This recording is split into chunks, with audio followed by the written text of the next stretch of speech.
આ દેશના નાગરિકોની સૌથી મોટી સમસ્યા મહાત્મા જ્યોતિરાવ ફૂલેથી લઈને છેકથી લઈને આ રહી કે કંઈક સારું કરવા ગયા ને એને માર્યા, એને હેરાન કર્યા.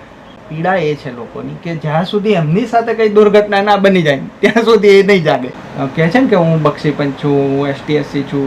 એ જે લાભ લઈને બનેલા નેતાઓ છે એ નેતાઓ ક્યારે બોલશે? જે વ્યક્તિ ખરેખર સ્ટ્રગલ કરે છે, જે વ્યક્તિ ખરેખર મેરિટ બનાવે છે, એ વ્યક્તિને એક લાગણી પણ હોય કે જો આટલી મહેનતથી હું પહોંચ્યો છું, કંઈક કરીશ. એ જે વ્યક્તિનું આપણે તોડ નાખીએ અને એવો વ્યક્તિ કે જે ઓછી મહેનત કરી છે અને કોઈક જોડ તોડથી પહોંચે છે, તો બેમાં ફરક તો.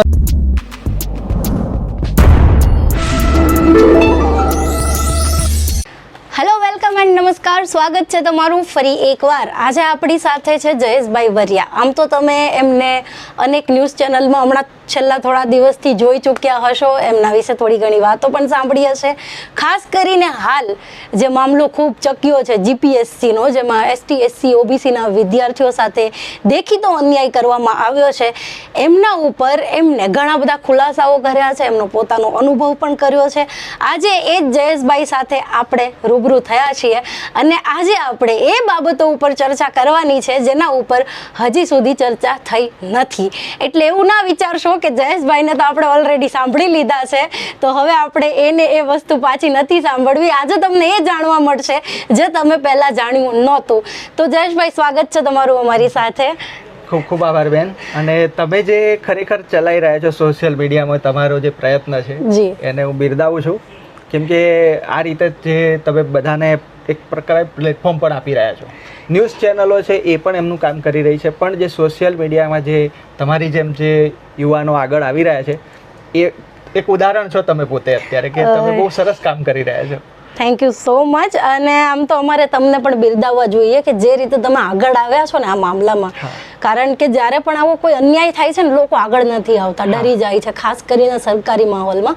તો શરૂઆત જ મારે એ બાબતથી કરવી છે કે આપણે અત્યારે આ GPSC નો મામલો આવ્યો છે. 2018માં તમે પોતે પણ આ આખી પ્રોસેસમાંથી પસાર થઈ ચૂક્યા છો, કોર્ટ કેસ પણ થયા છે. શું હતું આખું મેટર? કઈ રીતે આ શરૂ થયું હતું? જો તમે મને એવું પૂછવા માંગો છો કે એ વખતે શું પરિસ્થિતિ રહી હતી, જે હજી સુધી કોઈએ મને આ સવાલ પણ નથી કર્યો, કોઈ મીડિયાએ કે કોઈએ પણ, મેં મારા પુસ્તકમાં પણ નથી લખ્યું. મેં ખાલી મેટર જ આપી છે કે આ અન્યાય થાય છે. જે ખરેખર તમે જે પૂછી રહ્યા છો કે જયેશભાઈ તમે લડાઈ તમને જોઈ રહ્યા છે, આખી લડત જોઈ રહ્યા છે, પણ પાછળ શું રહ્યું છે તો એ હું તમને કહું. હું ગવર્મેન્ટ સ્કૂલમાં હતો શિક્ષક તરીકે, અને એક્સટર્નલ અભ્યાસ તરીકે બધા જે ભણતા હોય શિક્ષકો એ રીતે ભણીને મેરિટ સારું એવું લાવ્યો. તો એ વખતે મને કીધું કે તું પ્રોફેસરને લાયક વ્યક્તિ છે. મેં એક લેક્ચર આપ્યું કોલેજમાં, અને જે હતા સાહેબ પ્રોફેસર, એમણે મને આ કીધું ને મારા મનમાં થયું કે ચલો આપણે પ્રોફેસર બનવાનો ટ્રાય. એ પહેલાં મને વર્ગ 1-2માં જવાની બહુ ઈચ્છા હતી, વહીવટી. અને મોસ્ટ ઓફ તમે જોજો ગુજરાત રાજ્યના પ્રાથમિક શિક્ષકો જે છે એટલા અભ્યાસુ છે. હવે જે પેઢી આવી છે નવી, એ બહુ તો કોલેજ MA બધું પતાવીને લાગ્યા હોય. તો એ વખતે ક્રેઝ હતો ને અમે એ રીતે અભ્યાસ શરૂ કર્યો. બરાબર. તમે સમજી શકો, એક બાજુ નોકરી કરતા હોય, ફેમિલી હોય, ને પછી સમય કાઢીને ભણવું એક્સટર્નલ. સમજી શકું છું, પોતે પ્રોસેસમાંથી પસાર થઈ છું. અને એમાંય પાછું રેન્ક મેરિટ, મતલબ ડિસ્ટિંક્શન 70% એવું મેરિટ. એવું નહીં કે ફર્સ્ટ ક્લાસ લાવી દીધો 50-60%. તો મેરિટ સાથે. અને એ જે સ્ટ્રગલ હતી એ પણ એક પ્રકારનો ભોગ જ હોય છે. ફેમિલીનો ટાઈમ તમે વાંચવામાં પસાર કરો. તો મારી જે સ્કૂલ હતી એ જંગલમાં હતી. ધાનપુર તાલુકાનું ભિંડોલ ગામ હતું. તો ત્યાં જવા માટે 4 વાહન બદલવા પડે. પછી ત્યાં પહોંચ્યા પછી જંગલ શરૂ થાય. તો એ 3 ડુંગર ઓળંગીને એક નદી 5 વાર પસાર કરીને, એ 5 વાર નદી પસાર કર્યા પછી મારી સ્કૂલ આવે. એટલે ડેલી મારે 8 કિલોમીટર ચાલવાનું થાય. તો પેલું કહેવાય ને અમારે છકડા કે ને જે પેલું આવે ને એ જે વ્હીકલમાં એના પર ટીંગાઈને જવાનું સ્કૂલ પર. તો રસ્તામાં અમુક વાર એ વાહન મળે ના તો વેઇટ કરવું પડે. 8 વાગે હું ઘરેથી નીકળી જતો સ્કૂલના ટાઈમે પહોંચવા. તો શું કરતો, બેગમાં પુસ્તક રાખું, પછી વાંચતો. તો રસ્તાઓની જે ચોકડીઓ પડતી હોય ને એ ચોકડીઓ પર વાંચીને મેં ડિસ્ટિંક્શન મેળવેલું છે. આ જે સ્ટ્રગલ હતી ને પછી પહોંચ્યા છે GPSC સુધી. તો પહેલી વાર તો ઠીક છે 100% વેટેજ હતું ઇન્ટરવ્યૂનું, એટલે તમે સમજી શકો 50%માં આવું થયું તો 100માં તો શું થયું હશે. તો પહેલી વાર તો ગયા, પણ બીજી વાર 50%માં અમને. અચ્છા, 50% ગુણભાર વાળું શું છે, જરા એ ક્લિયર કરો ને. 50% એટલે કેવું બેન કે આની લેખિત પરીક્ષાના જે ગુણ છે, મેળવેલા ગુણ માઇનસ સિસ્ટમમાં 300 ગુણમાંથી માઇનસ સિસ્ટમમાં તમે જે ગુણ લાયા એને 6 વડે ભાગવાના. એનું જે મેરિટ બને એ મેરિટ અને ઇન્ટરવ્યૂના 100 ગુણમાંથી મેળવેલા ગુણને 2 વડે ભાગો, એનું જે મેરિટ એ 2 ભેગું કરે એટલે મતલબ પેલા 300 અને 100 ઇક્વલ થઈ જાય છે, 50-50. પણ આ બધું કરવાની શું જરૂર છે? ઇઝીલી જે છે શા માટે નહીં? અમે એ જ કહી રહ્યા છે, એમાં જ લડત કરી રહ્યા છીએ હવે કે ભાઈ તમે આ 50% કરો છો કેમ. એટલે આની કોઈ મતલબ મને પેલો ડાયલોગ યાદ આવી ગયો, કોઈ સેન્સ ઇસ બાત કા, એના જેવું છે. મારા એક મિત્ર કહે છે કે આ જે ગણિત છે ને, કદાચ ગણિતની શોધ કરનારા ગણિત શાસ્ત્રીઓ પણ કદાચ આની આગળ એ થઈ જાય કે યાર આ ષડયંત્રકારી ગણિત. બિલકુલ. એટલે અન્યાય થયો પહેલી વાર તો સાલું એટલો ગુસ્સો આવ્યો બેન કે રિઝલ્ટ આવ્યું જે દિવસે, તો આ સ્ટોરી હજી સુધી આવી નથી, તમારી ચેનલ પર પહેલી વાર આવી રહી છે. તો જેવું રિઝલ્ટ જોયું વોટ્સએપ પર મિત્રોએ શેર કર્યું અને મારું નામ તો રિજેક્શનમાં હતું. આખા રાજ્યમાં કદાચ મારો હું તમને કહું 19મો નંબર છે મેરિટ લેખિત પરીક્ષા પ્રમાણે. ઓકે. 26 જણ લેવાના, એટલે મને મિનિમમ 12 ગુણ આપે, 12 માર્ક મને આપ્યા 9.5, 12 હું સિલેક્ટ થઉં એટલે મને દેખાઈ ગયું કે આ રીતસર મને લાત પડી છે. એટલે અને તૈયારી એટલે બહુ ગજબ. મેં ઇન્ટરવ્યૂ માટે કદાચ 150 પુસ્તકો સ્ટડી કરી લીધા હતા, ખાલી જે નવલકથા વાર્તાઓ આ બધું સાહિત્ય ગુજરાતી લિટરેચર. તો કદાચ કંઈ ભાઈ પૂછે તો આપણે એના પર આખું લેક્ચર આપી શકીએ એમ. તો તૈયારી કંઈ કાચી નહોતી, ઇન્ટરવ્યૂ જબરજસ્ત જ આપેલું. તો એ ગુસ્સામાં મેં આમ દિવાલમાં મુક્કો માર્યો અને હજી પણ આ નિશાન છે તમે જોઈ શકો છો. તો ફેમિલીને લાગ્યું કે હવે આનો ગુસ્સો છે ને, મેં એમને કહી દીધું જો હું ગુસ્સો દબાઈ રાખીશ તો જીવી નહીં શકું, મને હવે લડવું છે. પછી મને તો ફેમિલી બહુ રોકે. કોર્ટની વાત તો છોડો, આપણે નાનકડી કોઈ ફરિયાદ થાય તો આપણે ડરી જાય. અચ્છા, તમારે આવું થયું તો તમને એવું ના લાગ્યું કે કદાચ એવું હોઈ શકે કે તમારી તૈયારી ઓછી હશે ઇન્ટરવ્યુમાં, કે પછી મતલબ તમને એવું કઈ રીતે લાગ્યું કે તમારી સાથે આવો જાણી જોઈને ભેદભાવ કરવામાં આવ્યો છે, અન્યાય કરવામાં આવ્યો છે? તમે આની પહેલા પણ આવા કોઈ કિસ્સા જોયા હતા, સાંભળ્યા હતા? પહેલાં આવું બની ચૂક્યું હતું. 100% વેટેજમાં ઘણા બધા લોકો કહેતા હતા કે એમના જે એક્સપર્ટ છે એમના ઓળખીતા સિલેક્ટ થાય, એ બધી વાતો કરતા હતા. તો એ વખતે આખી વાત એ મળી હતી, પણ મને એમ લાગ્યું કે 100નું 50% સુધારો કર્યો છે એટલે આપણે લેખિતમાં આગળ હોઈશું તો મિનિમમ 10-12 માર્ક થોડા કંઈ નહીં આપે. 10 માર્ક તો આપશે ને, છેલ્લા 12 માર્ક તો આપણે કંઈ ડિઝર્વ તો કરીએ, એટલું તો ડિઝર્વ કરીએ ને એમ. એટલા બધા ઠોઠ નહીં થઈ કે એટલા બધા વોટ નથી, રાઈટ. તો એટલું તો કોન્ફિડન્સ હતો. અને આખા રાજ્યમાં તમે ટોપ રેન્ક કરતા હોય તો પછી એટલું તો તમને ખ્યાલ જ હોય. અને કોઈ પણ અમે તો પ્રેક્ટિસ પણ કરતા હોય, બધા પૂછે સવાલ જવાબની બધી. અને હું ગવર્મેન્ટ સ્કૂલમાં હતો, એઝ અ શિક્ષક, પ્રિન્સિપાલ પણ રહ્યો, આચાર્ય પણ રહ્યો. તો એ બધા સાથે કોમ્યુનિકેટ કરવાનું આવે, જિલ્લા લેવલના ચૂંટણી લેવલના બધા ઘણા કાર્યક્રમો કરવાના આવે. તો એ બધી વસ્તુઓમાં બોલી ના શકું એવું તો પોસિબલ છે નહીં.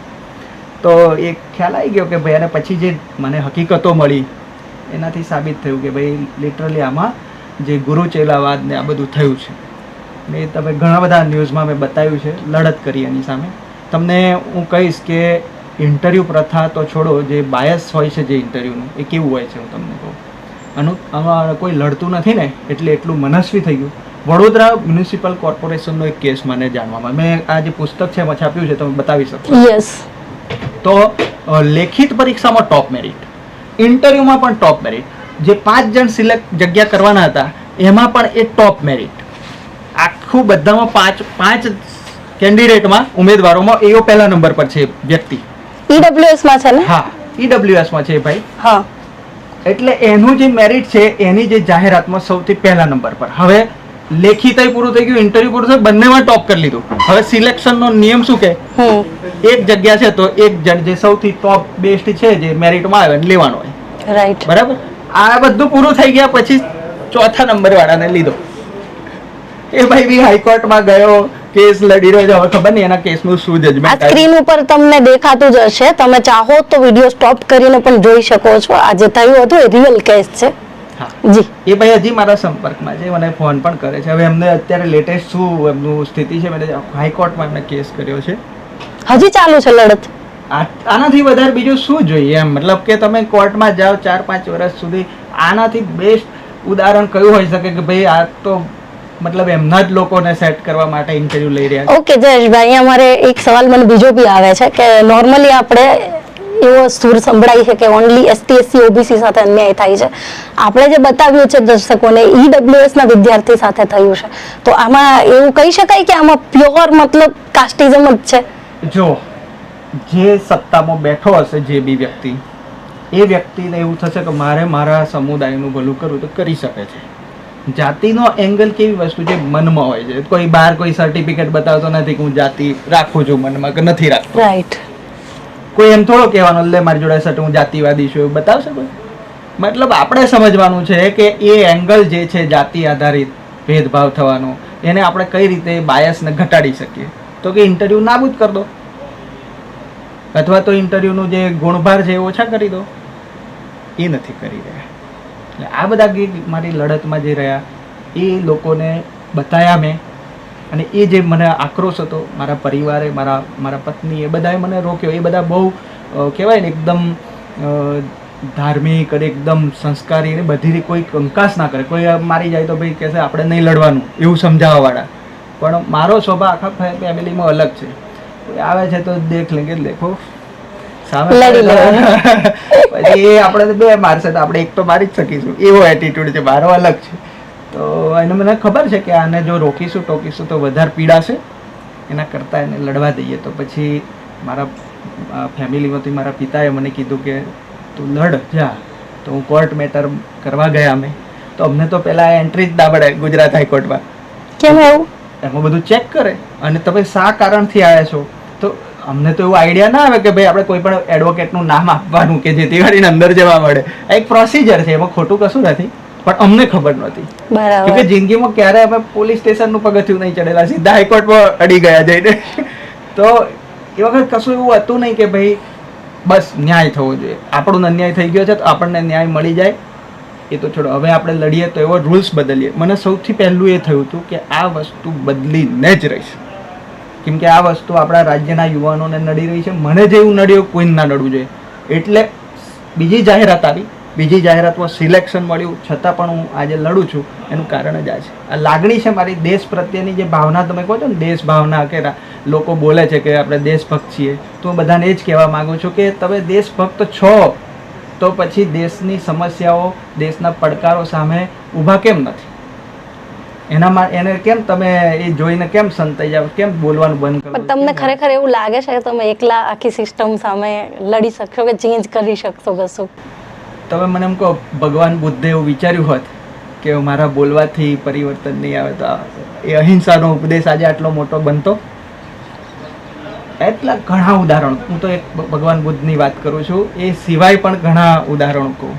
ટૂંકમાં જયેશભાઈને નિરાશ કરે એવો કોઈ પોઈન્ટ નથી કે ભાઈ હું લડીશ તો મને રિઝલ્ટ નહીં મળે તો શું થશે, એવું કશું? આ દુનિયા પર જે લોકો ખોટું કરી રહ્યા છે એ લોકો એવું વિચારતા હશે કે આપણા ખોટું કરવાથી શું? એ લોકો પણ એવું જ વિચારે છે ને કે એ જો આ ઉદાહરણ મેં બહુ સરસ રીતે સમજાવ્યું હતું. મારા એક મિત્રએ તમારી જેમ જ સવાલ કર્યો હતો મને કે બગડ્યું કેવી રીતે, એ કે બગાડ્યું. એક એક્ઝામ્પલને જોઈને 10 લોકોએ વિચાર્યું કે પેલો બગાડે છે ને તો આપણે કશું એને કશું ના થયું, આપણું ને કંઈ નહીં થાય. તો 10 બગડ્યા, 10ને જોઈને 100 બગડ્યા, 100ને જોઈને 1000 બગડ્યા, લાખો બગડ્યા. એક એવો નીકળે કે જે પોઝિટિવ, સાચો અને સારો હોય, એને જોઈને બીજા સારું બને, સારું બની શકે, તો બીજા 10 સારા બનશે, 100 બનશે, તો એની સામે સુધારો થશે. શરૂઆત એકથી થાય છે, એટલું હું જાણું છું. એટલે કરી છે શરૂઆત. અને મારું કોઈ પેલું કહેવાય ને પક્ષ વિપક્ષનો એંગલ નથી રહ્યો, ક્યારેય નથી રહ્યો. મને જે લાગે છે ખોટું છે ખોટું, પક્ષ હોય વિપક્ષ હોય, ખોટું છે તો ખોટું. આપણે દેશને પહેલા મૂકીએ છીએ તો પછી પક્ષ વિપક્ષ પછી આવે. આ 2018 થી જ્યારથી તમે શરૂ કર્યું છે અત્યાર સુધીમાં કઈ પ્રકારના તમને ચેલેન્જીસ આમાં જોવા મળ્યા? મતલબ ધાક ધમકી સિસ્ટમ તરફથી, પોલિટિક્સમાંથી કશું એવું? પહેલી વસ્તુ થોડો આક્રમક સ્વભાવનો તો છું મેં, એટલે કોઈ પણ વ્યક્તિ આવશે તો એ 10 વાર વિચારીને જ આવશે. દાહોદના જંગલોમાં ઉછરેલો છું, બધું જ ચલાવી જાણું છું પણ હિંસાનો સમર્થક નથી બિલકુલ. ઓકે. પણ બન્યું એવું કે મારી જે સ્કૂલ હતી એ સ્કૂલ એવી હતી કે આટલું પાણી ઉતરીને જવું પડે. તમે જોજો મેં સોશિયલ મીડિયા પર ખાસું મૂકેલું છે, તમને કન્ટેન્ટ મળશે કદાચ. તો ત્યાં એ સ્કૂલમાં કોઈ દિવસ કોઈ મેં 5 વર્ષ 6 વર્ષ જોબ કરી મારી કોઈ અધિકારી આવ્યો નથી. અને જિલ્લા શિક્ષણ અધિકારી લેવલેથી લોકો આવવા લાગ્યા આ કેસ થયા પછી મને ખબર પડી કે સાલું કહેવાય પૂછું સર કઈ એન્ટ્રી કરો, કઈ નોંધ કરો. એ નોંધ પણ ના કરે. હું ફોટોગ્રાફ્સ કરું તો પાછા એ ગભરાય કે તમે જયેશભાઈ ફોટોગ્રાફ્સ બધા સોશિયલમાં મૂકતા ના, ખાલી પાડી દઉં કે સર તમે તમારા પગલા પડ્યા, આટલી સ્કૂલ પવિત્ર કરી, સ્કૂલનું બિલ્ડિંગ ના મળે, સ્કૂલને જવા માટે રોડ નહીં. વિચારો.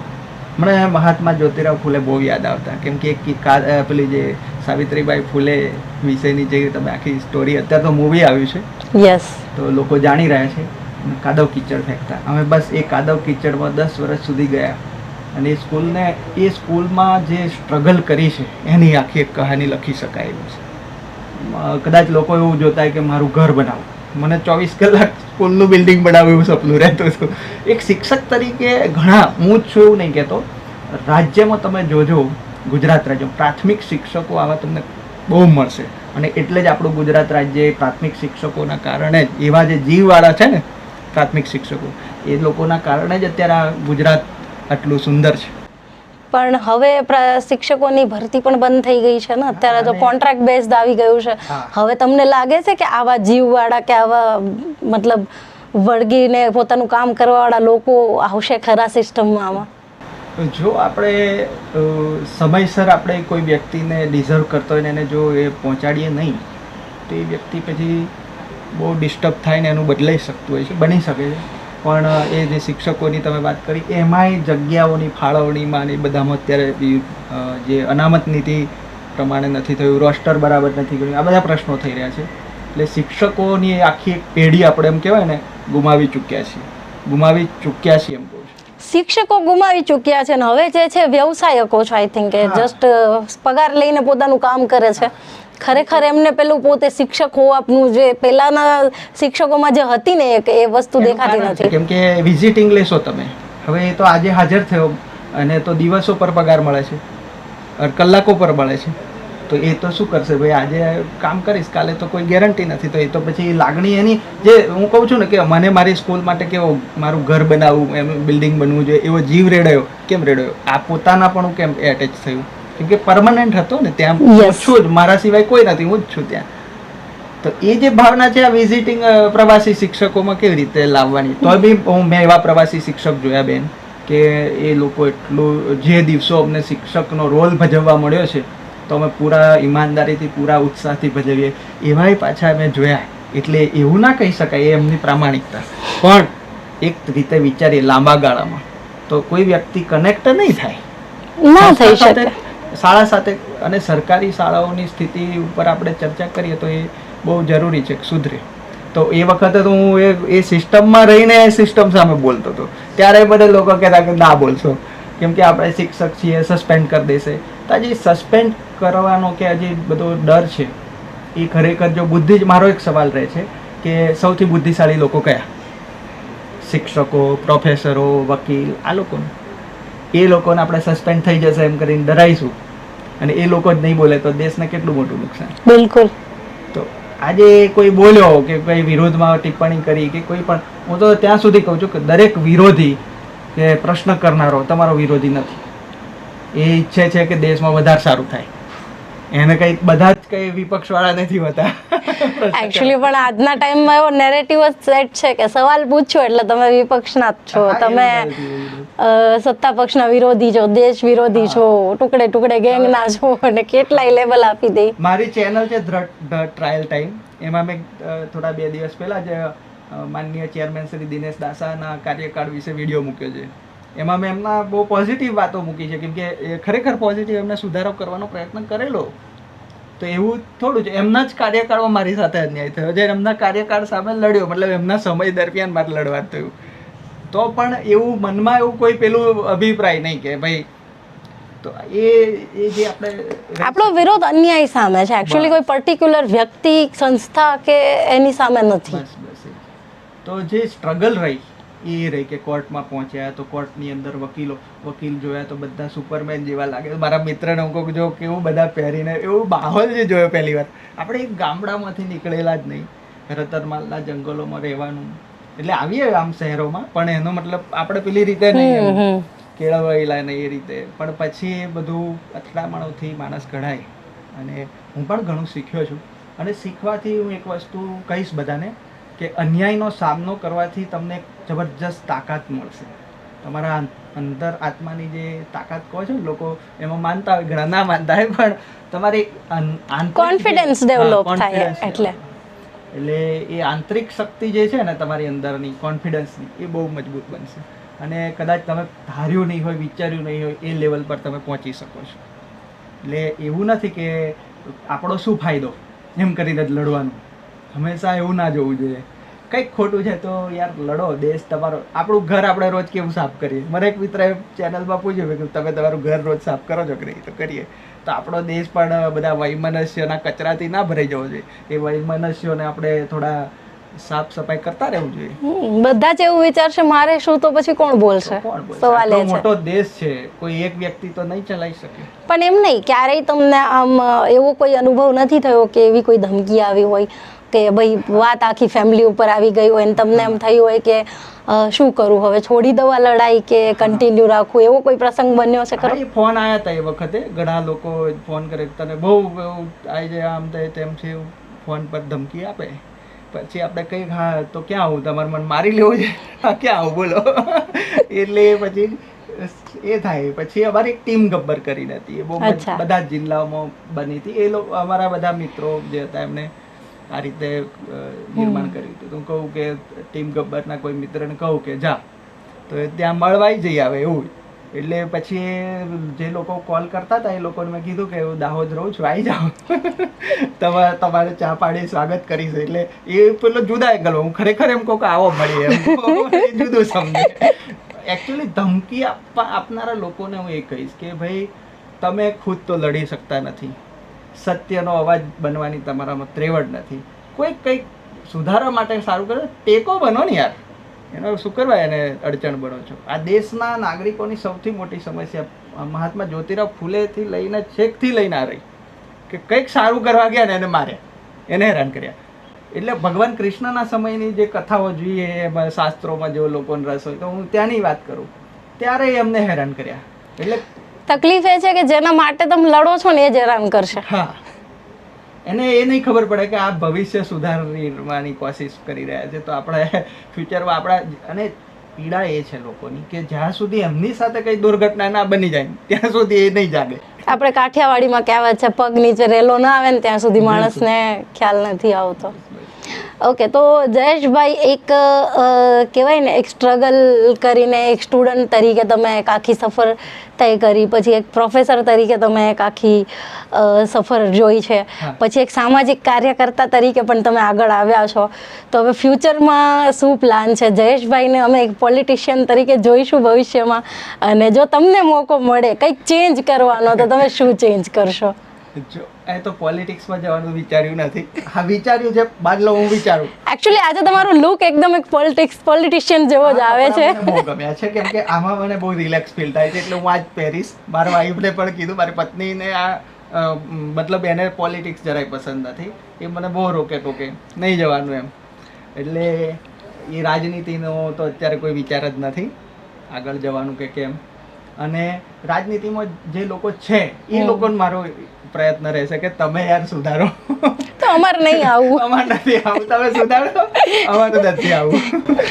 એટલે એ રીતનું છે. પણ પોલિટિક્સને હું એ રીતે જોઉં છું કે જો તમે કોઈ એમ કહેતા કે હું સમાજ સેવા કરું છું કે સમાજ સુધારણા કરું છું, તો એ વ્યક્તિઓનું કહીશ, હું મારા પર પણ લાગુ પાડીને કહીશ એ વાત, પછી બીજા પર કહીએ આપણે કે જો આપણે મોટા સ્કેલ પર, લાર્જ સ્કેલ પર કંઈક સારું કરવું છે, પોલિટિક્સ એ માસ્ટર કી છે, જવું જોઈએ. કોઈ એવી ચીડ ના રાખવી જોઈએ કે ના જવાય કે આ તે, જવું જ જોઈએ. અને આવનારી પેઢી તૈયાર કરવી પડશે ને, હવે તો બધા ઉંમરલાયક થઈ. જયેશભાઈનો શું ઈરાદો છે? મોકો મળશે તો જશે કે સિચ્યુએશન બનશે તો નિર્ણય બનશે એવું કશું? લોકોની માંગ થાય કે ભાઈ હા આવા લોકો જોઈએ, અત્યારે લોકોની માંગ નથી, લોકોને તો ખબર નહીં કયું અત્યારે એ સેટ જ નથી, લોકોના માઇન્ડ સેટમાં જ નથી. એમને નેતા કેવા જોઈએ એ ખબર જ નથી. તો જ્યારે એ બનશે અને લોકો માંગ કરે તો આપણે જવાય. અત્યારે આપણે જઈએ તો લોકોને તો જરૂર જ નથી આપણી, તો મતલબ એવું છે. આપણી જરૂર અત્યારે ક્યાં છે? તો કે જે ખોટું થઈ રહ્યું છે દેશના ભાગમાં, દેશના કોઈ પણ ક્ષેત્રમાં, તો ત્યાં આપણે એ છડીદાર બની કે છડી પોકારે પેલા બૂમ પાડતા ને કે ભાઈ જાગો, સાવધાન રહેજો. તો એ કામ અત્યારે નાગરિક તરીકેનો ધર્મ છે એટલે કરી રહ્યા છે. જાગૃત નાગરિક તરીકે એ કામ તો કોઈ પણ કરી શકે. અને હું તો કહીશ કે જે સરકારી નોકરીઓમાં છે એ લોકોએ ખાસ કરવું જોઈએ, કેમ કે એ તો સૌથી વધારે જાણકાર ભણેલા ગણેલા લોકો ચૂપ બેઠા છે આ રાજ્યમાં. એ ડર છે ને એમને નોકરી જતો રહેવાનો.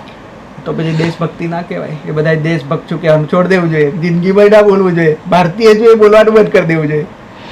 દેશભક્ત આઈ ડોન્ટ થિંક કોઈ સરકારી નોકર પોતાની જાતને કહેતા હશે, કારણ કે પહેલા દેશ ના નાગરિક છીએ ને પછી નોકર છીએ ને, મતલબ નોકરીમાં પછી છીએ. પહેલા તો દેશના નાગરિક છીએ ને, ભારતીય છીએ એ પહેલું આવે ને, પહેલા અને છેલ્લા ભારતીય, પછી આવે બધું, વચ્ચે બધું આવે. તમને સિસ્ટમમાં કંઈ સુધારવું હોય તો આમાં તમને મોકો મળે કે યસ જયેશભાઈ તમારી પાસે સત્તા છે, બોલો શું ચેન્જ કરશો? પહેલું કામ હું ગુજરાત રાજ્યની શિક્ષણ વ્યવસ્થાને રિફોર્મ કરવાનું કરું. કઈ રીતે? જેટલા બી કર્મચારીઓના પ્રશ્નો છે ને, જે સરકારી સિસ્ટમમાં રહેલા જોડા કેસ ને બદલીને બધું જ સાંભળી લેવાનું, આપી દેવાનું. પછી કોઈ ના મળતું હોય તો 50-40 કિલોમીટરમાં સેટ કરી દેવાના અને એક જ વચ્ચે પ્રોમિસ લેવાનું. 6 કલાકની જગ્યાએ 8 કલાક કામ કરવું પડશે ભાઈ. તને મળી ગયું તારો વાયદો, કામ આપો. અને 10 વર્ષ એવું કામ કરવાનો માહોલ બનાવીએ. બીજા ફાલતુ જેટલા બી બધા પ્રયોગો છે ને એ બંધ કરાવી દઉં. આંકડો ના જોઈએ, આંકડા કશું મારે નહીં જોઈતા, મારે રિઝલ્ટ જોઈએ. તો હું પહેલું કામ આ રીતે કરું. ગુજરાતના ખાસ કરીને હું શિક્ષણ જગતનો માણસ છું તો કહીશ કે શિક્ષણ, પ્રાથમિક શિક્ષણને અને જો આ બધા શિક્ષણમાં જો નુકસાન થતું હોય તો શેનાથી થાય? અમર્યાદ પ્રયોગો. એમ એક યોજના કે એક પ્રયોગ પૂરો ના થાય ત્યાં બીજો લાદી દીધો હોય. તમે જોજો, પ્રાથમિક શિક્ષકોને પૂછજો તમે, એ કહેશે તમને. તો તમે કોઈક શિક્ષક જે બેખોફ બોલી શકે હોય એનું પોડકાસ્ટ કરજો, ચોક્કસ તમને બધી હકીકત કહેશે કે આખો દિવસ એને રિપોર્ટ કરવાનો, આખો દિવસ એને આ કરવાનું, પેલો દિવસ ભણાવવાનું ક્યારે. એક મિત્રએ મને, એક શિક્ષક મિત્રએ મને મોકલ્યું હતું મારું કે જયેશભાઈ તમે બેખોફ બોલો છો તો તમને આમ ડેટા મોકલું. 232 દિવસ જેટલા ભણાવવાના દિવસોમાંથી 131 દિવસ ઉજવવાના છે. 232 માંથી 131 ઉજવવાના છે, એટલે 100 દિવસમાં તો અડધું સરકારી કામ હશે. બીજું હા, એનામાં પાછી પરીક્ષાઓ ને એ બધું ગાળી દો એટલે કેટલા દિવસ ભણાવે છે. એમાંય પાછું ચૂંટણીમાં વધારે એ લોકોને પાછું રાષ્ટ્રીય ફરજ કહેવાય, એમાં એનો કોઈ વિરોધ ના કરી શકે. જે ચૂંટણી કામગીરી છે એ તો કરવી જ પડે. નહીં પણ અચ્છા ચલો આ મુદ્દો નીકળ્યો છે એટલે મારે કેવું છે કે આ કામમાં શિક્ષકોને શું કામ રોકવામાં આવે છે? શું આ કામમાં એક એક્સ્ટ્રા કોઈ કર્મચારી ન રોકી શકાય? આપણે ત્યાં ઓલરેડી એક તો પ્રોબ્લેમ છે જ, તે લોકો પાસે જોબ નથી, તો આ ટેમ્પરરી જોબ ઊભી થઈ શકે. વિચારો હવે આખું રાજ્યનું આટલું મોટું તંત્ર નહીં વિચારી શકતું હોય. વાત એ જ છે કે શિક્ષકોને શું કરવા રોકે છે યાર? જોબ ક્રિએટ થઈ શકે એમ છે. અહીંયા બજેટ, શિક્ષણનું બજેટ આમ પણ નથી ફાળવતા. માની લો કે 6% પ્રોમિસ છે તો 6% તો ક્યારે આપ્યું જ નથી. 7% 6% પ્રોમિસ છે ને એજ્યુકેશન પાછળ, ક્યારે આપ્યું છે? નહીં આપ્યું. જે આપેલું એ પૂરું વપરાય છે કે નથી વપરાતું? તો પછી આ રીતના રિસોર્સ ઊભા કરીને હું તો કહું છું પ્રવાસી શિક્ષકો ન ગોઠવતા પ્રવાસી આ રીતના વર્ક કરી આપે. હા, મારું એ જ કહેવાનું છે. કોન્ટ્રાક્ટ સિસ્ટમ એમાં લઈ જાઓ. શિક્ષકની પોસ્ટ છે કે એવી આદરણીય પોસ્ટ કહેવાય, જેને આદર પાત્ર પોસ્ટ છે, એવી પોસ્ટને ના કરવી જોઈએ. હવે એ તો સરકારના હાથમાં છે. આપણે કહીશું તો એમને થશે કે ભાઈ અમારા વહીવટમાં તું કોણ કહેનારું, એટલે એ નહીં કહી શકીએ. આઈ થિંક મારા ખ્યાલથી સરકાર કોણ છે? સરકાર મારા તમારા દ્વારા બનેલી જ છે. અને એમાં જો કંઈ ખોટું થતું હોય તો મને તમને કોઈ પણ નાગરિકને એમાં બોલવાનો હક છે. ઓપિનિયન છે એમને કે આવું કરી શકાય છે. પછી એમાં આવતું હોય કે કરી શકાય છે તો કરવું જોઈએ. એમને આપણે કહી શકીએ આવું કરી શકાય છે તો હા તો કરો. પછી લોકો જે છે એ લોકોને પહોંચશે, લોકો સમજદાર બનશે. હજી તો લોકો સમજદાર નથી બન્યા. લોકોને પહોંચે તો સમજદાર બને ને. એમ કોઈ વ્યક્તિ શિક્ષિત થાય તો જાગૃત થાય. હવે શિક્ષણમાં જો આટલા છબરડા હોય તો પછી જાગૃતિ તો ક્યાંથી આવે? શિક્ષિત અને જાગૃતમાં ફરક જોઉં છું બેન. અચ્છા, તમે ભણી ગયા એટલે હા, યસ. મેં તો કોલેજ કરેલા અને કોલેજમાં ભણાવતા પ્રોફેસરો જોયા છે. હવે તો પ્રોફેસર છું તો કોલેજોમાં જઈએ પ્રોગ્રામ જોતા હોય આપણે ચૂપચાપ બેસી જોવાનું. મોબાઈલ હોય એની પાસે, મસ્ત મજાનું માઇક ગોઠવેલું હોય, સ્ક્રીન મોટી હોય, એસી ચાલતું હોય, પંખા ફરતા હોય, એમ કે વિજ્ઞાને આ દુનિયાની પથારી ફેરવી છે એમ એવું ભાષણ. Oh my God. એવા પ્રોફેસર જોયા છે મેં. પ્રોફેસર ક્લાસમાં સ્ટુડન્ટને એવું કહે છે કે વિજ્ઞાને અને ક્યારેય આ શિક્ષકો એમ નથી કહેતા કે આ પંથ સંપ્રદાય ધર્મોએ પથારી ફેરવી છે. આવું શિક્ષણ કોઈ નથી આપતું. ચલો, સંસ્કૃત વિષય છે ભણવાનો. હું તો કોઈ પણ એવું ધાર્મિક ભારતનું બંધારણ કોઈ પણ ધર્મને માનવાની અને એને એ કરવાની છૂટ આપે છે. એટલે આપણે હું તો એમાં વિરોધમાં કદી જતો જ નથી. ધાર્મિક કોઈને માનવું જ માને, કોઈને ના માનવું ના માને, એટલે એમાં તો હું પડતો નથી. પણ મેં એક કહેવાય ને એક ચોખ્ખો પ્રશ્ન પૂછ્યો સ્ટુડન્ટે કે સંસ્કૃત વિષય ને સંસ્કૃત ભાષાના ઉચ્ચારણો ને સંસ્કૃત શ્લોકો કડાકડ બોલે છે, એ છોકરાઓ મેરિટ લાઈને ગોલ્ડ મેડાલિસ્ટ બને છે, પછી કઈ નોકરી કરશે? ચલો મને કહો, ક્યાં નોકરી કરશે? તેવું તો છેતરાય ના ને વિદ્યાર્થીને છેતરવો મતલબ દ્રોણાચાર્ય તો નથી. હું તો દ્રોણાચાર્યનો વિરોધી. એટલે કોઈ સ્ટુડન્ટ મને પગે લાગવા કરે, ભાઈ મને દ્રોણાચાર્ય ના બનાવીશ એમ કહું. એટલે હું ચોખ્ખું કહું કે તું શું કરીશ ભાઈ, ચાલ રસ્તો બતાવીએ આપણે. એક શિક્ષક તરીકે પહેલો ધર્મ આવે કે વિદ્યાર્થીને રસ્તો બતાવવાનો. તો શું કરાય? તો મેં એમને રસ્તો બતાવ્યો સ્ટુડન્ટને કે તમે એવી માંગ કરો કે હવે તો મંદિર ટેમ્પલ મેનેજમેન્ટ કરીને યુનિવર્સિટીઓ કોર્સ ભણાઈ રહી છે. ઓહો, હા, આ કોર્સ ક્યારે દાખલ થયો? થાય છે, કરે છે ઘણી યુનિવર્સિટીઓમાં, ચર્ચા હેઠળ છે, ઘણી લાગુ પાડી છે, એનો ડેટા જોવો પડે. પણ આ વાત નવી શિક્ષણ નીતિમાં આવી છે. ખૂબ સારી, હા ખૂબ સારી વસ્તુ છે. હું એને એપ્રિશિએટ કરું કે એમણે એવો કોર્સ લાયા છે. તો હવે જે સંસ્કૃત વિષયના વિદ્યાર્થીઓ એમને પૂજારી તરીકે ભરતી કરવી જોઈએ કે ના કરવી જોઈએ? બિલકુલ તમામ કેટેગરીના અનામત નીતિ લાગુ પાડીને કરો. હા, એમાં પણ પછી બાજુ અનામત નીતિ ભંગ ના કરતા એમ કહું છું, તો લાગુ પાડજો. કેમ કે એ લોકો પણ ત્યાં સંસ્કૃત, મેં એવા વિદ્યાર્થી જોયા કે જે સંસ્કૃતનો શ્લોક કદાચ કોઈ પ્રોફેસર કરતાંય સારું ઉચ્ચારણથી બોલતા હોય. બોલો, એટલે એનો મતલબ નહીં, આ જો શિક્ષણમાં આવી ગયું હોય ને બધા જ વિદ્યાર્થીઓ જો આમાં કહેવાય માહિર થતા હોય તો પછી એમને ત્યાં એમને મળવી જોઈએ જગ્યા, બી નોકરી મળવી જોઈએ ખરેખર પૂજારી તરીકેની. હા, અને લિટસર સરકારી ધારાધોરણ પર જાહેરાતો થવી જોઈએ. એવું થોડું છે, એ તો રિસોર્સ છે ને આપણા દેશના. તો મંદિરો હવે રિસોર્સ છે. મંદિર આપણે હિન્દુ તરીકે, આપણે હિન્દુ છીએ તો પછી કેમ ના થવું જોઈએ? એક બાજુ આપણે બીજા ધર્મો વિશે ટીકા ટિપ્પણી કરીએ છીએ તો પછી આપણામાં રિફોર્મ લાવવું પડે. આપણું સમય સાથે બદલાવ જરૂરી છે. એટલો મારું હતું. એટલે લોકોએ મને સીધું, સ્ટુડન્ટ તો બહુ ખુશ થઈ ગયા, સાહેબ સરસ માં કરી. પણ જે મારે હોય બધા એ લોકો કે આ જયેશભાઈ આવું એંગલ લે છે, આવું. ઘણા લોકો મારી ક્રાંતિકારી વાતો જાણે તો એ મને ધર્મ વિરોધીનો સિક્કો પણ મારતા હોય છે. તો મેં એમને કીધું કે મેં મારા દાદાએ જેટલા શાસ્ત્રો વાંચ્યા અને જેટલું મને નોલેજ મળ્યું મારા દાદા જોડેથી, એટલું હજી તમે તો સપને નહીં જોયું હોય. એટલે એનો ધર્મ વિરોધ ને ધર્મની વ્યાખ્યા સમજાવવાનું છોડો, પહેલા વાંચો, આપણા શાસ્ત્રો વાંચો. કોઈ પણ વ્યક્તિ જ્યારે એ રીતે મળે છે તો એને કહું છું પહેલા વાંચો. એટલે વાત એટલી છે કે જ્યારે એને બચાવ નથી મળતો ને તો એને સિક્કો માર. એટલે મેં એમને કીધું કે સિક્કો મારવા વાળી જમાત છે. એટલે મેં કીધું તું ભાઈ દૂર રહે, સિક્કો ના મારીશ, નહીં તો હું સિક્કો મારીશ ને તો અઘરું પડશે. એટલે એ તો પોતાની એના પર જાય છે. એકચ્યુઅલી આજે અત્યારનું જે શિક્ષણ ધીરે ધીરે જે થઈ રહ્યું છે એ બાળકોને ક્રિટિકલ થિંકિંગથી દૂર કરે છે. હા, એટલે એ ના થવું જોઈએ એવું કેવું છે કે આપણે જો ભારત દેશને કોઈ બી ધાર્મિક એંગલ જોડતા હોય લોકો તો એમ કહે છૂટ છે, જોડો. પણ એટલા બધા પણ પેલું આંધળા થઈને ના જોડશો કે ભાઈ આપણા દેશમાં બસ બલ્બની શોધ કોણે કરી, લાઇટની શોધખોળ કરી લોકો ભૂલી જાય. એટલે સ્વિચ પાડીને ચમત્કાર થયો એવું ના કહેવા જોઈએ છોકરાઓ. કે ભવિષ્યમાં કદાચ કહી શકે. એટલે આપણે કહેવા માંગીએ છીએ કે ભાઈ વિશ્વ આખું વિજ્ઞાનને માની રહ્યું છે, જાણી રહ્યું છે, આપણે ખુદ બી વિજ્ઞાનના આધારે જ આજે ચાલી રહ્યા છીએ. તો પછી વિજ્ઞાનને સ્વીકારવું જોઈએ. એટલું બધું પણ નેરેશન ના ફેલાવવું જોઈએ કે આપણો દેશ એટલો બધો પાછળ 16મી સદીમાં જતો રહે. એ જે કામ કરી 19 સુધી પહોંચી ગયો છે.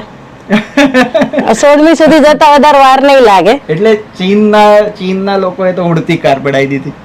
પણ આપણે પછી કહેશું હા આપણા શાસ્ત્રમાં લખેલું છે ઉડતું હતું પહેલા. આપણે બધું એ આપણે કહીશે, આપણે તૈયાર જ હોઈએ આપણે બસ ક્રેડિટ લેવા માટે. ખેર એ તો બધું એ વસ્તુ ના થવી જોઈએ. એ ભૂતકાળમાં હતું, ચલો સન્માન છે, આપણું ગર્વ છે કે ભૂતકાળમાં હતું. પણ આજે શું? આજે આપણે ક્યાં છીએ એની એ જમીન આપણે ના છોડવી જોઈએ. અને તમને કોઈ પણ વ્યક્તિ એમ થતું હોય કે આપણી મહાનતા હતી, તો અમને પણ એક્સેપ્ટ છે. તમારી મહાનતા હતી, ઓકે, તમારા મહાન હતા, હવે શું છો, અત્યારે ક્યાં છો? હું ભગવાન કૃષ્ણની ઘણા મને ઉપદેશક વાતો કે ભગવાન કૃષ્ણ કહેતા કે વર્તમાનમાં જીવો, તે વર્તમાનમાં જીવવાની જ વાત કરીએ છીએ હવે. એટલે આ બધું કેવું છે, ફિલોસોફિકલ જતું રહે પાછું લોકોને. એટલે એ વખતે આ લડત શરૂ કરી ત્યારે ઘણા બધા લોકો, જ્યારે મેં ઓબીસી એસટી એસસીનો મામલો ઉઠાવ્યો ત્યારે મને આ રીતે જોડીને ધસડી રહ્યા હતા. પછી એ લોકોને સમજાયું કે ના, આ જયેશભાઈ જે વાત કર્યા છે એ ફેક્ટ છે. અચ્છા, હવે આજે જીપીએસસી નું બધું કાંડ ચાલી રહ્યું છે, એમાં તમને શું લાગે છે અત્યારે જે આ સામે આવ્યું છે, તો હવે આમાં તમારા હિસાબથી શું આમાં આગળ લાગી રહ્યું છે? આ જે ઇન્ટરવ્યૂ છે એ ફેલ થશે, મતલબ કેન્સલ કરવામાં આવશે, રદ કરવામાં અને ફરીથી લેવામાં આવશે, એવું કશું ચાન્સીસ દેખાઈ રહ્યા છે ખરા? લોકો હવે માંગ કરી રહ્યા છે. પહેલા તો જયેશ વરિયા એકલો બોલી રહ્યો તો કોઈ માનવાય તૈયાર નહોતું એ સમયે તો, પણ હવે લોકોને અહેસાસ થઈ ગયો છે કે ભાઈ ખોટું થઈ રહ્યું છે ક્યાંક.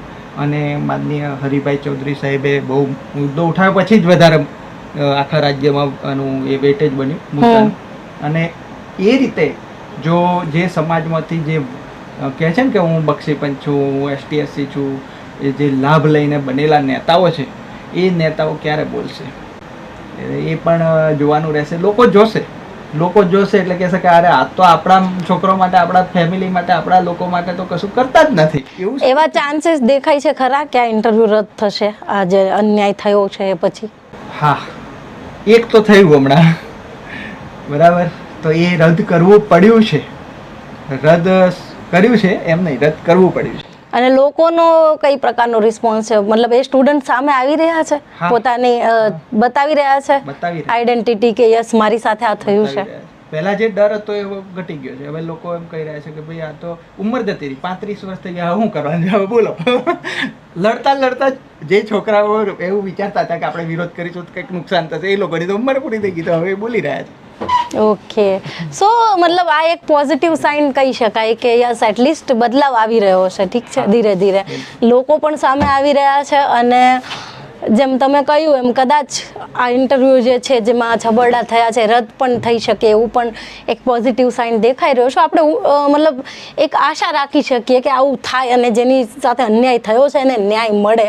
અને જ્યોત્સનાબેન, એક વાત રાખીશું જી, આ ખાલી ઇન્ટરવ્યૂ પરીક્ષા પૂરતી વાત નથી. ઓકે, જીપીએસસી હોય કે કોઈ પણ સ્પર્ધાત્મક પરીક્ષા હોય, એમાં જો ન્યાય નથી થઈ રહ્યો તો ન્યાયની બાબતની વાત છે. હવે હું તમને કહું કે તમે અનામત નીતિનો ભંગ કરો એટલે શું થાય? જે મેરિટના લાયક ઉમેદવારો છે એને અન્યાય થવાનો કે નહીં? કોઈ પણ કેટેગરી, આપણે કોઈ ઓબીસી એસટી એસસી એવું નહીં, હું તો બોલું છું ઈડબ્લ્યુએસ, તમને હમણાં જ યસ આપણે શરૂઆતમાં જ જોયું. પણ મેરિટ વાળો ઉમેદવાર છે, કોઈ પણ કેટેગરીમાંથી કોઈ બી સમુદાયનો છે, મેરિટ વાળો ઉમેદવાર છે, એને ખોટો અન્યાય થાય તો આપણે એક લાયક વ્યક્તિ આપણે ગુમાવીએ છીએ રાજ્યની વ્યવસ્થામાં આવતા. આવું આપણે કેટલા વર્ષોથી કરી રહ્યા છીએ, કેટલાય આપણે કાપી નાખ્યા એ રીતે. એટલે મેં કીધું કે આ જો કાપો જીપીએસસીના અન્યાયને, જો આપણે કાપીને લોહી બતાવી શકતા, જો એવું હોત તો નદી દેખાતી હોય. એટલે આ વાત છે. બીજું કે જીપીએસસી જે છે એ જે ભરતીઓ કરે છે એ કોઈ પણ ક્ષેત્ર બાકી નહીં, બધા ક્ષેત્રોમાં ભરતીઓ કરે છે. માની લો કે 27 વિભાગો છે જે આખા રાજ્યને કંટ્રોલ કરે છે, તો કંટ્રોલ કરે છે આખું રાજ્ય. એ તમામ ક્ષેત્રોમાં માણસો કોણ મૂકે છે? જીપીએસસી. તો આ નાની વાત નથી હવે. એટલે જે લોકો પ્રભાવિત નથી એ લોકો બી પ્રભાવિત છે. કેવી રીતે? એક અયોગ્ય વ્યક્તિ જો મામલતદાર બનશે તો શું કરશે? તમારા દાખલા આપવામાં વાર કરશે, તમને હેરાન તો થવું જ પડશે. કોઈ એક અયોગ્ય વ્યક્તિ એન્જિનિયર બની ગયો, કઈ બી બન્યો, પ્રોફેસર બની ગયો, શિક્ષક, કોઈ પણ ક્ષેત્રમાં, તો એ અયોગ્ય વ્યક્તિ કોને નડવાનો? રાજ્યના તમામ લોકોને નડવાનો ને. એટલે યોગ્ય વ્યક્તિઓ પહોંચાડવા માટેની આ વાત છે. રાજ્યમાં ન્યાયિક સિસ્ટમ લાવવાની વાત એટલે જ છે કે એ ન્યાયિક સિસ્ટમથી યોગ્ય વ્યક્તિઓને આપણે જગ્યા પર પહોંચાડી શકીએ. એકચ્યુઅલી એમાં કેવું છે, એક ગલત ફેમી નેરેટિવ જે બી કહો, લોકોને એવું હોય છે કે ફક્ત જે નેતા લોકો છે એ જ આખી સિસ્ટમ સંભાળે છે, એ જ બધું હેન્ડલ કરે છે. હકીકતમાં એવું હોતું નથી. આ જે કમિટીઝ છે, આજે આપણા મામલતદાર જે તમે કહ્યું એ પ્રોફેસર, આ બધા છે જે સમાજમાં ખરેખર કે ને તો પાયામાં કામ કરી રહ્યા છે. અને જો ત્યાં ખોટા વ્યક્તિ બેસી જશે તો એનું કેટલું નુકસાન આપણને અત્યારે વર્તમાનમાં થઈ રહ્યું છે, ભવિષ્યમાં થશે, એની તમે કલ્પના પણ નહીં કરી શકો. એક ખોટો પ્રોફેસર જો સ્કૂલમાં કોલેજમાં આવી જાય તો કેટલા બાળકોનું ભવિષ્ય અદ્ધરતાલ થાય. બિલકુલ બિલકુલ. અને જે વ્યક્તિ ખરેખર સ્ટ્રગલ કરે છે, જે વ્યક્તિ ખરેખર મેરિટ બનાવે છે, એ વ્યક્તિને એક લાગણી પણ હોય કે જો આટલી મહેનતથી હું પહોંચ્યો છું, કંઈક કરીશ. એ જે વ્યક્તિનું આપણે તોડ નાખ્યું છે, અને એવો વ્યક્તિ કે જે ઓછી મહેનત કરી છે અને કોઈક જોડ તોડથી પહોંચે છે, તો બેમાં ફરક તો રહેવાનો જ. અને આ બધી એવી વસ્તુ છે જે આમ જોવા જઈએ તો સર્વિસમાં આવે. અને અત્યારે જે રીતે કામ થયું છે પછી વ્યવસાયના થઈ જશે. નથી આમ ભાવનાત્મક રીતે જોઈએ તો એ સેવા પણ છે, ખાલી પગાર નથી. અમુક એવી જે શિક્ષકની પ્રોફેસરની પોસ્ટ છે, સેવા પણ છે, પગાર એકલો નથી, નોકરી એકલી નથી. તો અને હું તો કહું છું કે રાજ્યના પ્રોફેસરો, શિક્ષકો ખાસ બોલવા દેવા જોઈએ એમને. અને જો બોલવા જ દે છે, કોઈ નડતું નથી. થોડું ઘણું તો હવે ડર નડે છે. હા, ડર નડે છે, કાલ્પનિક ડર, એ છૂટે તો બહુ છે. હું કોઈ વ્યવસ્થા સિસ્ટમને નહીં દોષિત કહું કે એ નથી બોલવા દેતા ત્યારે લડવાનું થશે, જોયા જશે, દેખા જાયગા. પણ અત્યારે કોઈ તમારે ઘેરાઈને તમારે ગળચી નથી પકડવા, અમારી દેશી ભાષામાં ગળચી કે અહીંયા ગળું પકડી નથી લેતા કે ભાઈ બંધ થાય, એવું કોઈ નહીં કરતું. તો એ ચોઈસ પર જાય છે કે તમારે ગુલામ ભારતમાં જીવવું છે કે આઝાદ ભારતમાં. તો તમે તમારી કલ્પનામાં જે ગુલામ ભારત બનાવી લો છો, તો તમે ગુલામ ભારતમાં જીવશો.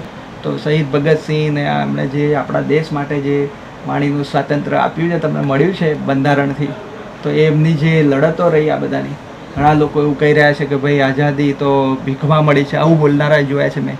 એમને કીધું છે કે તોપની સામે ઊભા રાખીને તોપ ફોડી હોય, અને જ્યારે એ દ્રશ્ય જોઈને લોકો ડરી જવા જોઈએ, એની બદલે એ વખતના લોકોએ બળવો કર્યો કે ભાઈ અમને તોપ પર બાંધીને ફોડી દો છો. તો એ બધું તૈયાર છે ફોટો આવી. હા, અરે એકને ફોડ્યો, બીજા 10 ને ફોડો. લો, એ લેવલ પર ક્રાંતિ આવી ત્યારે દેશ આઝાદ થયો. ત્યારે ઘણા લોકો એ આજની પેઢી કશું જાણતા નથી, કોઈ સ્ટ્રગલ નથી અનુભવી, કશું નહીં. એ લોકો બેઠા બેઠા ઠોકમબાજી કરી રહ્યા છે કે ભાઈ આ તો કહેશે કે આઝાદી ભીખમાં લીધી હતી. એટલે તૈયાર થાળીમાં જમવા મળ્યું છે ને, એટલે એને ખબર નથી કે આ બનાવવામાં કેટલી મહેનત થઈ છે. ફ્રેન્ડ કે જયેશ, આપણે ગમે તે કરીએ, આ લોકોને ગુલામી એકવાર આપવી જોઈએ બરાબરની, અને બૂમા બૂમ કરવા જોઈએ. દેશમાં ફરી ક્રાંતિનો એક જ ઉપાય છે કે એ લોકો પ્રોપર 100% ગુલામ થઈ જવા જોઈએ. મેં કીધું હવે જો ગુલામ બન્યા ને તો ફરી કોઈ જગાડી નહીં શકે. હવે જે ગુલામી આવશે, માનસિક ગુલામી આવશે, શારીરિક ગુલામી નહીં આવે. અને માનસિક ગુલામી એવી છે એમાંથી છૂટવું બહુ અઘરું છે. અહેસાસ જ ના થવા દે, અહેસાસ જ ના થવા દે સુધી કે એ ગુલામીને લોકો એ ગુલામી પર ગર્વ, હા મને ગર્વ છે કે હું ગુલામ છું. સ્ત્રીઓ સાથે એ જ થઈ રહ્યું છે ને. સ્ત્રીઓ સાથે જે પ્રકારે વર્તન થઈ રહ્યું છે સમાજમાં, અને સ્ત્રીઓ એનું ગર્વ લઈ રહી છે. હા, એ જે ગુલામીનો ગર્વ કહેવાય ને, એ ભયંકર ગુલામી છે. કે તમારા પેલું એક સરસ ચિત્ર એમ કે છે ને, લાખ શબ્દોની ગરજ સારે છે એમ. તે મેં જોયું હતું કે પેલા બેડી તોડવા આવે છે ને, તો અમારી બેડીઓ ના તોડશો એમ કરીને આંદોલન કરે છે. યસ, એક બહુ મોટા સાહિત્યકાર કે ફિલોસોફરનું જ આ વાક્ય છે કે જો જે માણસ પોતાની બેડીઓને પ્રેમ કરવા માંડે ને, એને આઝાદ કરવો અઘરો છે. અને મહાત્મા જ્યોતિરાવ ફૂલે પણ આ વાત કીધી છે કે તમે ઊંઘેલા માણસને જગાડશો તો એ પહેલો જગાડનાર પર જ હુમલો કરશે. બીજું એક પણ એવું નિવેદન બહુ જાણીતું છે કે કોઈ વ્યક્તિ ઊંઘી રહ્યો છે તો જગાડી શકાય, પણ ઊંઘવાનું નાટક કરી રહ્યો છે ના જગાડી શકાય. તો આ બધા જે કહેવાય ને, બહુ ચર્ચામાં છે આ બધા વાક્યો. અને તમારી જેમ મારી જેમ લોકોને યાદ દેવડાવતા રહીશું આપણે. બિલકુલ બિલકુલ. સો આ હતા જયેશભાઈ વરિયા. આમ તો આપણે ઘણી બધી આ બાબતે ચર્ચા ઓલરેડી થઈ ગઈ છે જીપીએસસી ઉપર. લોકો અલગ અલગ ચેનલ ઉપર, અલગ અલગ યુટ્યુબર્સ કે પત્રકાર કે બધા જ વાત કરી રહ્યા છે. પણ આજની જે અમારી વાત હતી ને, થોડી મતલબ પર્સનલ સંઘર્ષ ઉપર હતી કે એમને જ્યારે આ બધું ફેસ કર્યું 2018થી, ત્યારથી લઈને એમને કઈ પ્રકારના અનુભવો થયા હતા. મેઇન તો મારે એ જ તમારી સાથે શેર કરવા હતા કે ભાઈ એવું નથી હોતું કે તમે અવાજ ઉઠાવો તો તમારી સાથે કંઈ આમ બહુ જ ખોટું થઈ જાય. આ રહ્યા જયેશભાઈ આપણી પાસે સામે ઉદાહરણ છે, એમને પણ અવાજ ઉઠાવ્યો હતો, વિરોધ કર્યો હતો અને હજુ કરી રહ્યા છે અને તમારી સામે જ છે. એવું તો નથી કે તમને કંઈ ગાયબ કરી દેશે. એટલે આ જે કાલ્પનિક ડર છે ને એમાંથી બી મુક્ત થવાની જરૂર છે. એમની પર્સનલ લાઈફને પણ આપણે સામે એટલા માટે મૂકી છે કે જે લોકો હજી ડરી રહ્યા છે ને સામે આવતા, એ લોકો માટે આ ઉદાહરણ રૂપ છે કે અમે બોલ્યા છીએ અને અમે હજી તમારી સામે છીએ તો તમે પણ બોલી શકો છો. વેલ, ઘણી જ ઇન્ટરેસ્ટિંગ વાતચીત રહે અને ઘણા નવા પોઈન્ટ ઓફ વ્યૂ પણ મળ્યા. સો આપણે આશા રાખીએ કે ભાઈ આમાં જે કંઈ થયું છે એમાં કંઈક સુધારો આવે અને ભવિષ્યમાં આ પ્રકારની ભૂલો ના થાય અને ખાસ કરીને વિદ્યાર્થીઓના જીવન સાથે છેડછાડ ના થવી જોઈએ, કારણ કે એ જ લોકો ભવિષ્ય છે. જો એમની સાથે આવો અન્યાય થશે, યોગ્ય વ્યક્તિ યોગ્ય જગ્યા ઉપર નહીં બેસે તો ઘણી બધી પ્રોબ્લેમ થશે. આપણા દેશ માટે જે વસ્તુ યોગ્ય નથી, આપણા સમાજ માટે યોગ્ય નથી, તો કોઈ પણ બાબતને એમ માનીને દબાવી દેવાથી કે મતલબ બોલવું નથી એવું વિચારવું ના જોઈએ કે મને શું ફરક પડશે આનાથી. આનાથી તમને ફરક પડશે, તમારા સમાજને, તમારા દેશને ફરક પડશે. એટલે જો ખરેખર ખોટું થતું હોય તમારી નજર સામે તો બોલવું જરૂરી છે અને તમારી પોતાની સાથે થતું હોય ને તો બમણા વેગથી બોલવું જરૂરી છે. આ ખૂબ જરૂરી છે. જો દરેક વ્યક્તિ આટલી જાગૃત નહીં થાય તો આવા કાંડ બહાર પડતા જ રહેશે. હું, જયેશભાઈ, અમે ઇન્ટરવ્યૂ કરતા રહેશું, પોડકાસ્ટ આવતા રહેશે, કોઈ ફરક નહીં પડે. જો આમાં જમીની લેવલ ઉપર સુધારો કરવો હોય તો દરેક વ્યક્તિ આગળ આવવું પડશે. અધરવાઇઝ આમાં કંઈ જ થવાનું નથી. ઇન્ટરવ્યૂ થશે, રેકોર્ડ થશે, યુટ્યુબ પર આવશે, તમે જોશો અને વાત ત્યાં પૂરી થઈ જશે. એટલે ચેન્જ લાવવો હોય તો જમીની લેવલ પર લાવવો પડશે. સો આઈ હોપ તમને પણ આમાં ઘણું બધું જાણવા મળ્યું હશે, નવા પોઈન્ટ ઓફ વ્યૂ મળ્યા હશે. મળીએ આપણે નવા વિડીયોમાં, નવા કોઈ વ્યક્તિ સાથે મળશું, નવા વિષય ઉપર વાત કરશું. ત્યાં સુધી આવજો. નમસ્કાર.